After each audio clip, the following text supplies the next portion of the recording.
সবাই চলে গিয়েছে, পালিয়ে গিয়েছে, আত্মগোপনে আছে, কিন্তু ট্রাম্প কার্ড হিসেবে কিন্তু আমাদের ধর্মটাকে কিন্তু আবার নিয়ে এসছে আমাদের সামনে। হুম। আমাদেরকে যেভাবে ইউজ করা হচ্ছে, বাড়ি পড়াচ্ছে আলফার, নাম দেওয়া হচ্ছে ব্রাভোর, বাড়ি পড়ছে মাশরাফির, মানে বলা হচ্ছে যে লিটন দাসের, তারপরে বর্ডারে লোকজন জড়ো করে আনা হয়েছে, মিছিল করতেছে মূর্তি ভাঙ্গা, তাদেরকে জিজ্ঞাসা করা হচ্ছে যে কি ভাঙ্গা হয়েছে, কেন আপনারা আন্দোলন করছেন, কেউ কিছু বলতে পারতেছে না। আপনার বাড়ি কোথায় অ্যাড্রেস, সে কিছু বলতে পারতেছে না, উত্তেজিত হয়ে যাচ্ছে।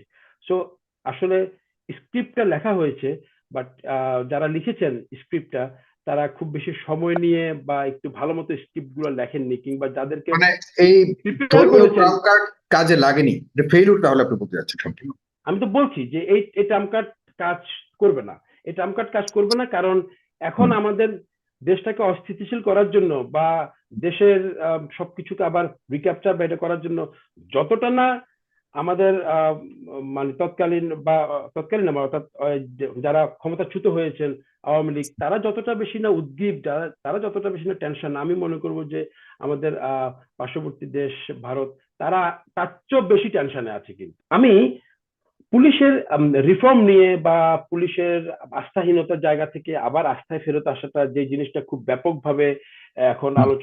আলোচনা হচ্ছে, আমি একটু আমার ব্যক্তিগত একটা অভিজ্ঞতা দিয়ে বলি। আমাদের তদানীন্তন বিডিআর এর যে কার্নেসটা হওয়ার পরে ঠিক এরকমই কিন্তু একটা রিফর্ম কিন্তু হয়েছে। নাম পরিবর্তন হয়েছে, পোশাক পরিবর্তন হয়েছে, সমস্ত ব্যাজ র্যাঙ্ক, লোগো এবং ডিপ সাইন, অর্থাৎ সবকিছু, মনোগ্রাম সবকিছু চেঞ্জ হয়েছে। ঠিক হুম। আমি কিন্তু ওই সময়টাতে বিভিন্ন পর্যায়ে আমি কিন্তু বর্ডার গার্ড ব্যাটালিয়নে তখন আমি চাকরি করার আমার সুযোগ হয়েছে। আমি সেই রিফর্ম পিরিয়ডে কিন্তু সরাসরি জিনিসটা আমি দেখেছি, যে একটা একটা বাহিনী পূর্ব থেকে রিফর্ম করে আবার যে নতুন একটা রূপে আসার এই রিফর্ম ফেজটা আমি দেখেছি।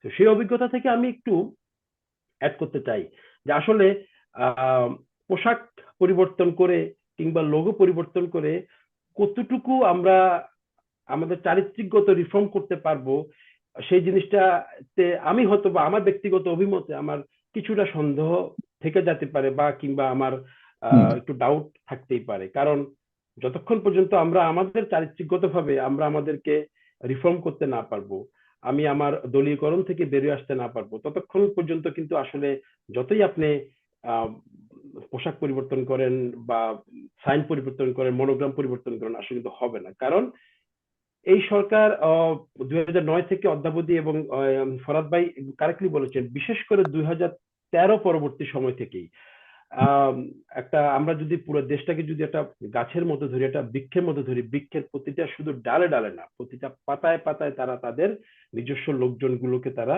স্থাপন করেছে, যাতে করে আপনি যতই ঝাঁকি দেন না কেন, যারাই পড়ুক, তাদের সব জায়গায় কিন্তু তাদের লোকই কিন্তু থাকবে। সো এই সব জায়গায় এরকম নাই নক্ষত্র, সব জায়গায় এরকম ডালে ডালে পাতায় পাতায় লোকজন রেখে হুম। আমরা কতটুকু রিফর্ম করে বা কত আস্থা মানে আমাদের জনগণের আস্থা আমরা ফেরত আনতে পারবো, এটা আমাদের জন্য একটা বিশাল চ্যালেঞ্জ। এটা হ্যাঁ। Nothing nothing impossible, possible, but এটার জন্য আমাদেরকে যথেষ্ট সময়, যথেষ্ট শ্রম দিতে হবে, এবং আমাদের ওভার দ্য পিপল, আমাদের যারা এই আইন শৃঙ্খলা বাহিনীর সাথে জড়িত আছে, তাদের একটা সাইকোলজিক্যাল একটা ওয়ারফেয়ার, সাইকোলজিক্যাল একটা চেঞ্জ আনতে হবে অনেক বড় ধরনের। এটার জন্য আমাদের নীতি নির্ধারণী পর্যায় থেকে শুরু করে আইন থেকে শুরু করে, এবং এটা সঠিক বাস্তবায়ন, আইন তো সব দেশেই আছে, আমাদের দেশে প্রচুর আইন আছে, কথায় কথায় আমাদের দেশে আইন আছে, উঠতে বসতে আইন আছে, কিন্তু আইনের কোনো প্রয়োগ নাই।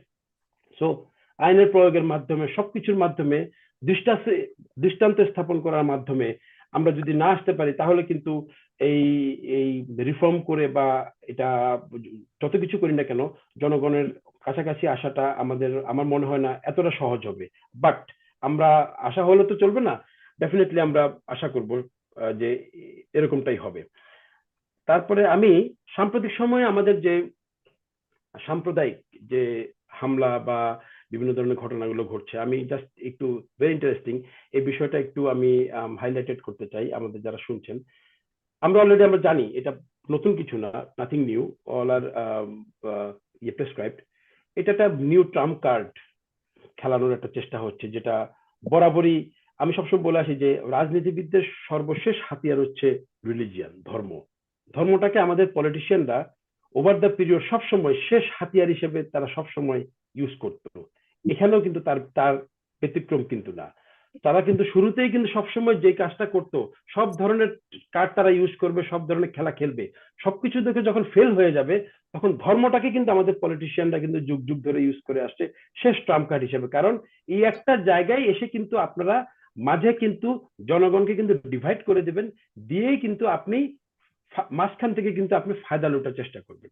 ঠিক সেম ভাবেই এখনো কিন্তু সবাই চলে গিয়েছে, পালিয়ে গিয়েছে, আত্মগোপনে আছে, কিন্তু ট্রাম্প কার্ড হিসেবে কিন্তু আমাদের ধর্মটাকে কিন্তু আবার নিয়ে এসছে আমাদের সামনে।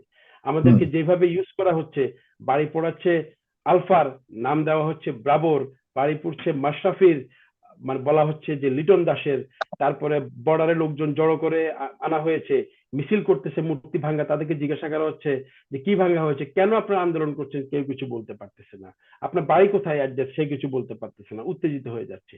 সো আসলে স্ক্রিপ্টটা লেখা হয়েছে, বাট যারা লিখেছেন স্ক্রিপ্টটা তারা খুব বেশি সময় নিয়ে বা একটু ভালো মতো স্ক্রিপ্ট গুলো লেখেননি, কিংবা যাদেরকে মানে এই প্রিপেয়ার ধর্মীয় করেছেন। ট্রাম্প কার্ড কাজে লাগেনি, ফেইলিউর তাহলে আপনি বলতে যাচ্ছেন সম্পূর্ণ। এইটা আমি বলতে চাচ্ছি, এই ট্রাম্প কার্ডটাও ফেল করবে না, কারণ একটা সময় ছিল যখন এই সমস্ত ট্রাম্প কার্ড গুলোকে জোর করে কিন্তু ইউজ করার জন্য না একটা মানে সুযোগ ছিল, এখন কিন্তু এই আপনি যেটা মুহূর্তে আমার বলছেন যে মনে হয় ধর্মীয় ওই ট্রাম্প ট্রাম্প। কার্ড যেটা খেলার চেষ্টা করেছে প্রাক্তন সরকার, সেটি কি ফেইলিউর হয়েছে, তাদের এটা সফল?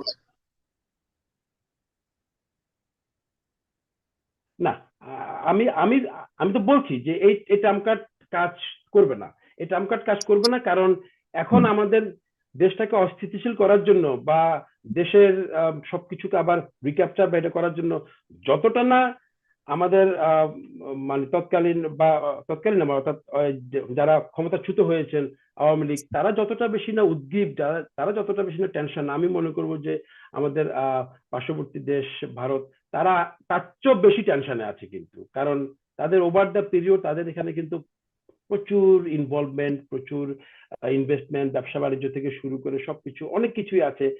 তারা যখনই এটার জিস্ট অর্থাৎ ফলটা তারা যখন ভোগ করার জন্য তারা তখন মানে গ্রাউন্ডটা প্রিপেয়ার করেছে, খুবই আনএক্সপেক্টেডলি আসলে এই কলাপসটা হয়েছে, গভর্নমেন্টের কলাপসটা হয়েছে, যেটা আসলে সবার জন্য অ্যাবজর্ব করাটা এই মুহূর্তে খুব বেশি কষ্টকর, খুব বেশি কষ্টকর হয়ে যাচ্ছে।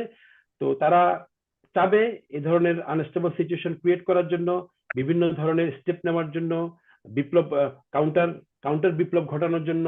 কিন্তু আমার মনে হয় যে আমাদের এই ছাত্ররা, ইনিশিয়ালি ছাত্ররা শুরু করেছে, পরবর্তী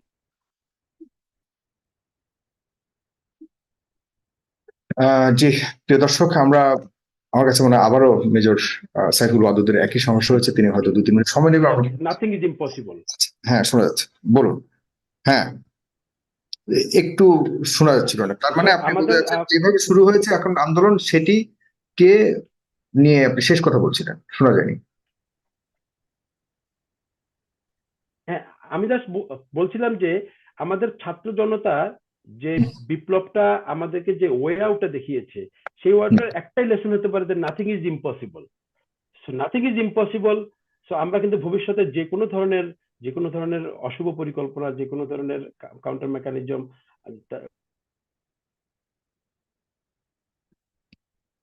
জি, এই জাগরণটা এসছে বা যে উপলব্ধিটা এসছে, সেই উপলব্ধি থেকে আর কোনো কিছুকে আমার মনে হয় না খুব সহজে বাস্তবায়ন করা কিংবা এদেশের পাবলিক মানুষকে আর অপদস্থ করা আমার মনে হয় অতটা সহজ হবে তার না। মানে আর ওই ধর্মীয় ট্রাম্প বা অন্যান্য যে অপপরিকল্পনা, যেগুলি বিভিন্ন সময় আমরা শুনেছি, জঙ্গি হামলা, জঙ্গি থেকে ধরা, এই বহু নাটক প্রতিনিয়ত আমরা শুনেছি, সেগুলিকে আর সম্ভব হবে না বলে আপনি মনে করতে যাচ্ছেন?